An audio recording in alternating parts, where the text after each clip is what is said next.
I work at Providence because I've always liked the people there. What I like most is working with the patients, the one-on-one care that you get. I think patients are important. I think they deserve the best care.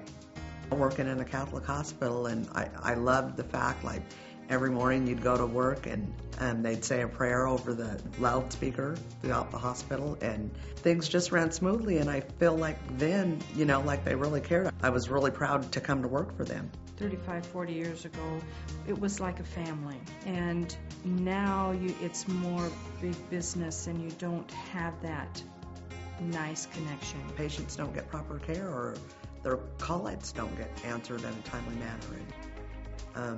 And that's not right.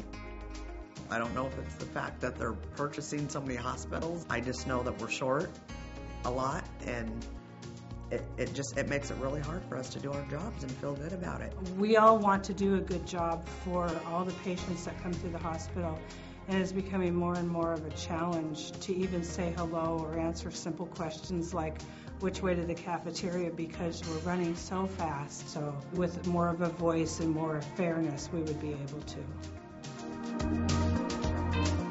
Providence Health and Services is the richest healthcare corporation in the West, with profits of over $375 million in 2005. They operate 27 hospitals in 5 states and are a dominant healthcare provider in the Northwest. As their size and wealth increases, many employees are concerned the health system has become more focused on profits and less focused on their mission of healing. To improve patient care, these employees are seeking a voice on the job. I would like to have a union at the hospital so that we can have a voice in making meaningful decisions where it concerns patients and employees. Providence is a big employer, a lot of people, and satisfied workers make a difference.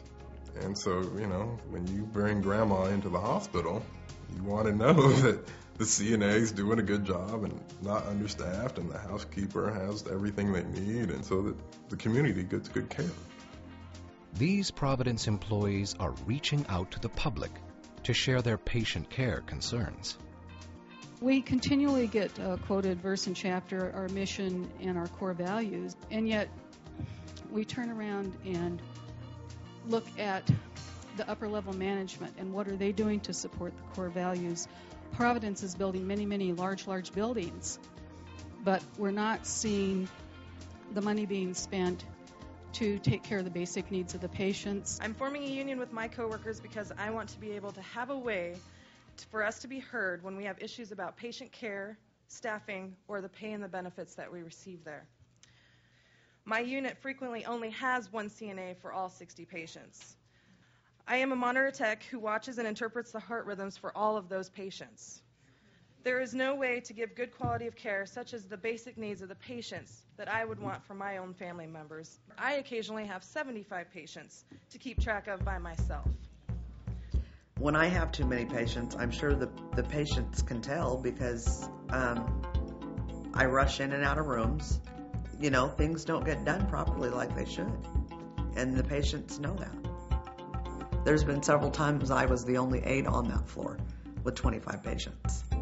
When my patient care load is too much to handle, I feel like my patients don't get taken care of properly, and then I go home just feeling bad, like I couldn't do my job.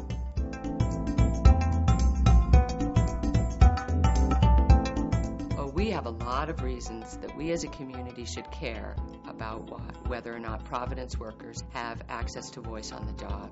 They're often asking for things that result in better health care. They're asking for more staffing. They're asking for more training. They're asking for better working conditions and the kind of thing that keep people on the job. We don't always have access to simple things like bedside commodes that are decent, that shower chairs where we could take the patients into their shower and shower them instead of doing it in the bed or at the chair, where a shower would be so much better. Например, у нас проблема с перчатками. Сейчас мы имеем одни перчатки и должны ими пользоваться долгое время и делать все, что мы моем вокруг. Например, моем туалеты, столы, раковины, детские кроватки.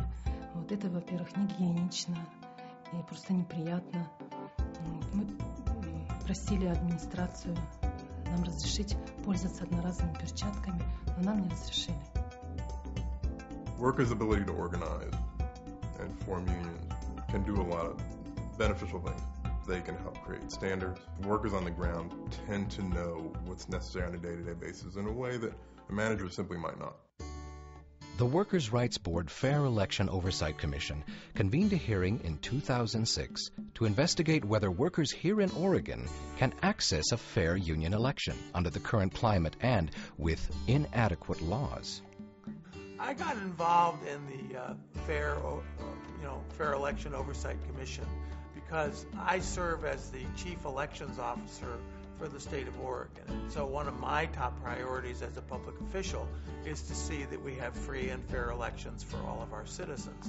And it really strikes me that workers should have the same kind of rights when they're seeking to hold an election about whether or not they want to join a union.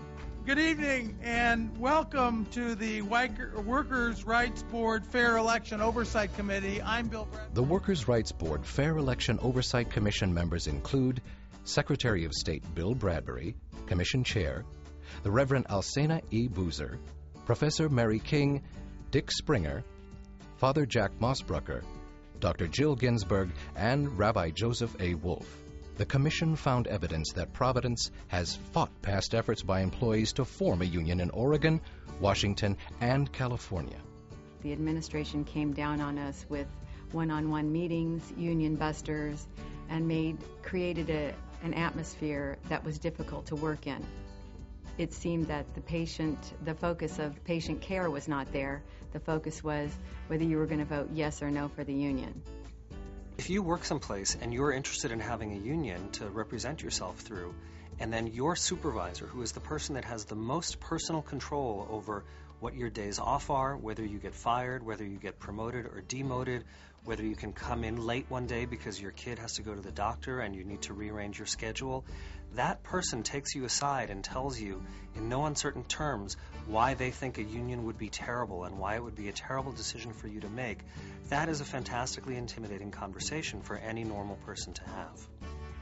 In the beginning, people were not afraid, but after they heard that we were forming a union, then they started calling us to interviews one by one to their offices or stuff like that. And then, well, my coworkers, when they had to be called to meetings, they went in kind of scared, but when they come out, they were really scared. What had happened at San Pedro is the minute that the unions tried to organize, there was anti-union forums, videotapes of basically anti-union campaign literature, constantly being given to us, meetings that just popped out of the blue with administration and HR coming in, giving us false information about the union. It was basically a one-sided slander at the time. Even during the secret vote, there was a lot of intimidation. There was a lot of people scared to come in and even vote. It's just so clear that a free and fair election has to be free and fair from the beginning, not just at the end when you're casting a secret ballot. Because there's all these pieces of information that influence a voter. And you need to make sure that the voter is getting the full picture and is getting the information from both sides so that the voter can make the decision. Just before the union elections, the management told us that if we are to have a union, then we're probably going to lose our jobs to another outside company with lower pay and no benefits. Oh, it was terrible because most of our people in the housekeeping department, it's Spanish-speaking people, and they've been there for a long, long, long time. Many of them, they don't speak English at all. And many of them, there's the only jobs that they ever had. They would pull them in and tell them stuff like, if you vote for the union, you're going to lose your hours, you will lose your seniority, you will lose pay, and just things that would make anybody who literally needs that paycheck just want to give up. When there was close to elections, then they started bringing people. They started giving us free dinners. They started bringing music in our dinners, like the mariachis or stuff like that. And they used to give us prizes in the meetings, like radios or trips to Disneyland or Magic Mountain. In 1999, employees who tried to form a union at Portland Providence Medical Center faced so much management opposition, they were afraid to move forward with elections at all. All I have to do is think back to 1999. I still run into people all the time that, they're afraid to say whether they're for or against the union because of what happened, 7 years ago. В 1999 году мы хотели организовать профсоюз, но наш супервайзер нам сказал, что это плохо, чтобы мы голосовали против. И мы так все сделали, потому что мы не знали английского языка, мы не знали, как правильно поступить. И мы сделали так, как они нам сказали. Now in Oregon, Providence is again spending their patient care resources on fighting workers' efforts to form a union. Providence has hired a law firm called Jackson Lewis, which is one of the most notorious anti-union law firms in the country, and they advertise with pride the fact that they stop workers from having the right to a union, that they stop workers from ever having an election, and that they keep places, including hospitals, without unions. I would not want to have my loved ones being taken care of in a hospital where I knew that the employees were subject to the kind of intimidation and coercion tactics that are so common in union-busting law firms of the kind that Providence has recently hired. I think that our healthcare dollars need to be spent on healthcare, and I don't think management should be using any money towards anti-union materials. Typically, employees who want to form a union hold an election administered by the National Labor Relations Board, or NLRB. Because the NLRB process by itself isn't strong enough to protect workers, Providence employees are seeking fair election ground rules prior to holding a secret ballot NLRB-supervised election. When we talk about ground rules for an election, what we're basically doing is trying to raise the standard of NLRB elections to the same standard that we have for Congress or for president or for elections to president of the Rotary Club or fourth grade class president, anything where you basically say, well, it has to be fair, both sides have to be able to speak to the voters in the same way, and then the voters make up their minds. I became convinced after the hearing that we just absolutely needed to get fair election ground rules with Providence, because it was very clear that if Providence was just going to hide behind the NLRB and say that's a fair election, it's very clear that that's not a fair election. When people hear there are elections, union elections or NLRB elections, they assume that they work the same way as elections for Congress or the president do.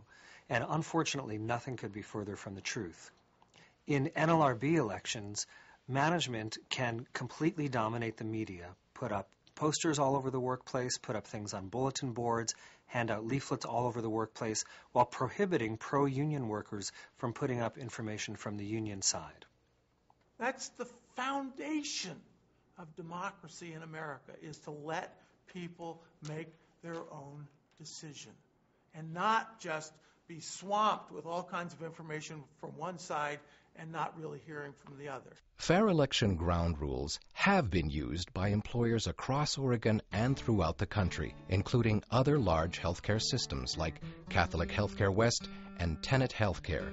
They create a fair climate and provide for equal, open discussion and information sharing. I'm particularly concerned that since Providence is a Catholic organization, that it follow and give good example with regard to the policy of the church with regard to workers' rights. That these are really human rights, and to oppose those rights, it seems to me, gives bad example in the community and in the religious community. It's certainly true that as the second largest employer in the state, Providence plays a big role at influencing what wages and working conditions will be like in other places, as well as how other people will deal with potential unionization efforts and fair ground rules. They will set a model that others will follow. The fair ground rules employees are asking for are simple. Allow for open discussion in the hospital so employees have access to truthful information. Refrain from negative and misleading campaigning that creates tension and conflict in the hospital. Ensure that employees are not forced to attend intimidating meetings with their supervisors. Don't waste patient dollars on anti-union consultants and avoid frivolous legal delays so that employees can have an expeditious process. The democratic process, it has value. That in and of itself, that's important, that people get to make a wise, informed, educated choice. That has value in and of itself. I feel like that if we could sit down and make ground rules that, they would have to stick to them, and it would be better for the patients. Ground rules should not favor either side. We are simply asking for fairness in the election process.